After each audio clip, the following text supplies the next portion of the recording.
John Seigenthaler once again. Welcome to A Word on Words. Karen Essex is our guest, and we're talking about Kleopatra. Welcome to A Word on Words. Hi, John. How do you like this cover? I love the cover. And what do you like about it? I love the cover because I think it's intriguing. And although it's not technically, historically, how we think of Cleopatra, I think the cover is mysterious and intriguing, and I think it draws a reader into the world of this mysterious and intriguing woman. Well, you've written a novel about a real-life character, and if I were your publicist, I would say that you had written a story about murder, about incest and incest and incest, about rape, and about mystery, about power and mystery. Mm-hmm. What would you say to all that? I'd say you're absolutely accurate. It is true that Cleopatra's family ruled Egypt for over 200 years. She was in fact, a descendant of Alexander the Great. She was of Macedonian Greek descent, and it is true that her family was an incestuous dynasty. They modeled themselves after the Egyptian pharaohs, who they believed brother married sister and ruled jointly.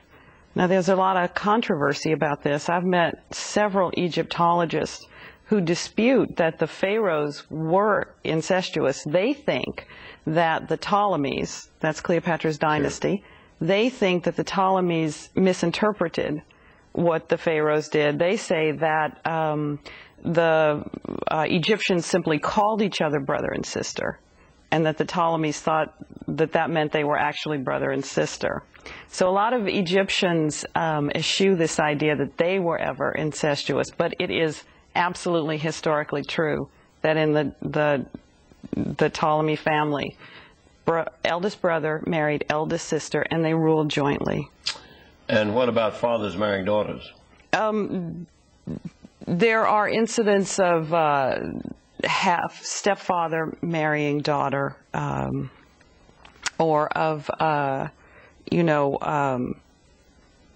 uncle marrying niece. They tried most combinations. Well, they certainly did, and you got them all right there. I've got them all, I'm afraid. The theory was that they didn't want to taint their blood. They believed that they were descended from the gods. Gods and goddesses, yeah. And that common people didn't have divine blood, and so they didn't want to taint their divine blood with commoners. Having said all that, let's focus on the immediate family. First, I should say this is the first of 2 volumes. Thank and you've you. got me hooked already. Oh, good. The bait is out there, and I came for it, and I can't wait for next year to get the 2nd volume. But let's just talk about Cleopatra's father first of all. A character who is sometimes strong, sometimes weak. He's a little heavy, slightly overweight, and he's married to a woman he obviously loves very much, and she dies. Right. And he's in grief. There's a number of scenes in the book that are just gripping, but the death scene of her mother, Tryphena, is a moment.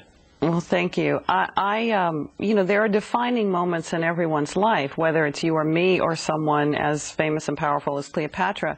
And I had to figure that a little girl who lost her mother at age 2 or 3, that would have been a defining moment, And I actually tried to study a little bit about how motherless daughters go about their lives. So I did want that to be a powerful moment in the book, because... And you create this if I call it a dysfunctional family. I hope you'll excuse me. To say the least. Long before we knew what dysfunctional really meant. But they must have known what it meant, because she has a sister by her mother. She has a half-sister her sister, her older sister is Berenica. And then there is Thea. Thea is her half-sister. Her mother was married before to a Syrian. And so now we've got the key family players. Our mother dies, and suddenly she sees her half-sister Thea take her father from the room. She doesn't know where they go, and at 2, perhaps she wouldn't know. She shouldn't know. But you tell us. Well, the half-sister realizes that once her mother dies, there's really going to be no place for her in the family. She's afraid that she's going to be married off to some dreadful king somewhere. And Thea, by that time, is what, 14? 15. 15.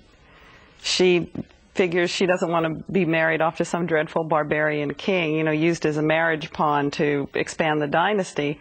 So she takes her stepfather into his room, and she seduces him. He's in deep grief, and when people are in deep grief, they do crazy things. So she actually seduces him and becomes his next queen. Becomes his next queen. Now, there are interesting reactions to that. There's a moment when Cleopatra is talking to Berenica. When Berenica says, "Don't you know Thea has saved us?